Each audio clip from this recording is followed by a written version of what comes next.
Hey, thanks for stopping by. This is the first out of 100 different DIY projects I am doing on my new 1970s house. Or should I say new to me? Probably that. When we were thinking about buying this house, I was really hung up on this fireplace actually because the last owners just kind of spray painted over it. It's just like kind of this cool white color. It kind of feels like an iceberg to me. But the thing that really bothers me about lava rock is how porous it is. So I decided to get some joint compound and fill in all of those porous little tiny holes. My vision for this fireplace is for it to look like a cottage fireplace, something like this. I thought about a lot of different methods on how to do this. I saw a lot of people just like German schmear over this, but the thing that really bothered me was the holes, like I was saying. And when I first started this, my husband and I were both a little bit nervous because this is like something totally new. I've never seen anyone do before. But our other choice was to completely just take out the whole thing, so I might as well just give it my best shot at making it look cute and like a little cottage fireplace. After I got all of the little tiny holes filled in, it looked like this, and there was still some texture on it from all of my handprints, which now my hands have blisters on them. So I decided to go through with a water bottle and with my cute little tiny finger and smooth out this whole entire fireplace. I really don't know why I didn't get gloves to do this. I think I was just so enthralled in my project that I, just didn't get to it. If you're a DIYer, you know what I mean. So yes, I smoothed down this whole fireplace with my finger and then I let it dry. It took about 2 days to dry. So in the meantime, I went to Home Depot and I grabbed some paint colors. These are all like on the same paint color strip, so they're just different tones of the same paint color. I really wanted them all to go together, super nice.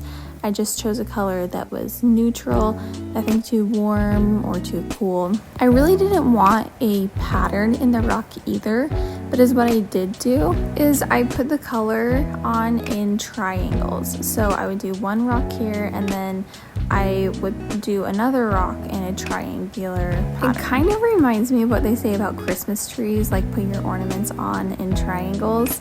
So that's kind of what I did here. I didn't want it to be like a perfect triangle, but I just wanted to make sure that all the colors made it feel really balanced. So you can kind of see the triangles start to form here. This is what it looked like when I had all of the color on, and to be honest, it kind of looked believable. My friend came over and was like, wow, I thought that was actual real rock. But it did need a little bit more dimension. You can see I already did some here. But I just went in with a sponge and I just dabbed on some color just to give a little bit more dimension. At this point, I was so exhausted though, so I sat and snuggled my new puppy. She's so dang cute. She's a Boston Terrier and I love her so much. Her name is It was starting to get late, but my husband and I decided we wanted to take off the mantle and see what was under it. And we were so shocked at how many spiders were just hanging out there. So luckily I had my built-in spider killer with me because I hate spiders so much. Then the next day I woke up and I got some grout. This is the color bone, and I should have a fancy mixer for this, but I didn't. I just had this cute little basically baby spoon and I just mixed it up to be a pancake consistency. And then I basically just frosted this whole entire fireplace like a cake. And this is sped up 3 times. I mean, if I'm being honest, this took forever, but I really think it was worth it because I think these really, really deep cracks in the rock. If you've been following me for a little bit here, you've probably seen some of my reels or my shorts on YouTube, and people were roasting me about this technique, about the German schmear. They were telling me that it looked better before and that I completely ruined this thing. And that is probably someone's opinion. I am aware of that, but I'm sure if I went into their house as well, there would be things that I wouldn't do myself. So this is all about preference of what you like. And I really wanted an overgrouted fireplace that looked like a little cottage that I've seen in a lot of designers' homes or homes that they've designed. So honestly, those comments just made me laugh. I mean, some days they make you cry, but other days they make you laugh. And I just think it's so crazy how people can say such rude things on the internet about the way that someone likes something that's different than what they would like. After it had been drying for a couple hours, it was pretty stiff. I went in with this scrub brush and I just sprayed it, and it just kind of helped smooth out some of those harsh textures like you see on the other side. And it also allowed me to kind of control how much of the rock I wanted to show through. I kind of had to do this in batches as I was doing it because some areas would dry faster than others. I left this middle part for last because honestly I didn't know what to do with it. At this point I didn't know if the air vented out of these rocks, but I now learned that it used to be a wood fireplace, and so they were like vents for the heat to escape, but now they're not needed. So now I can go in and fill in all of those little gaps in between the rocks.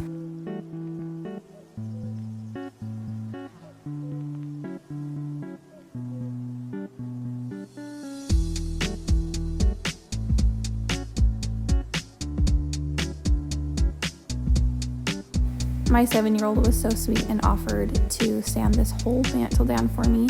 I absolutely love it when my kids want to help. This is the view off of our back deck. It's so beautiful. I love where we're living right now. Even though there's so many projects, I just feel so blessed to be where we're at. My 7-year-old was so sweet though. He loved this. I mean, if you've ever sanded something, you know how satisfying it is. So I was super glad because this is really helpful for me.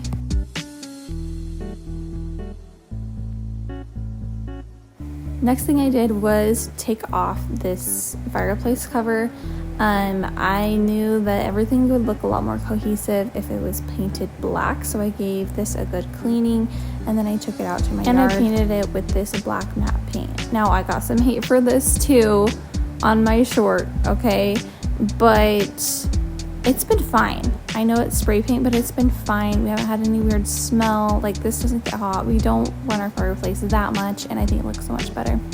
This is what I ended up staining the mantle with. You did miss me with my nail file filing down the rest of the mantle. Don't be limited to power tools, ladies. And then I just added a few little pictures.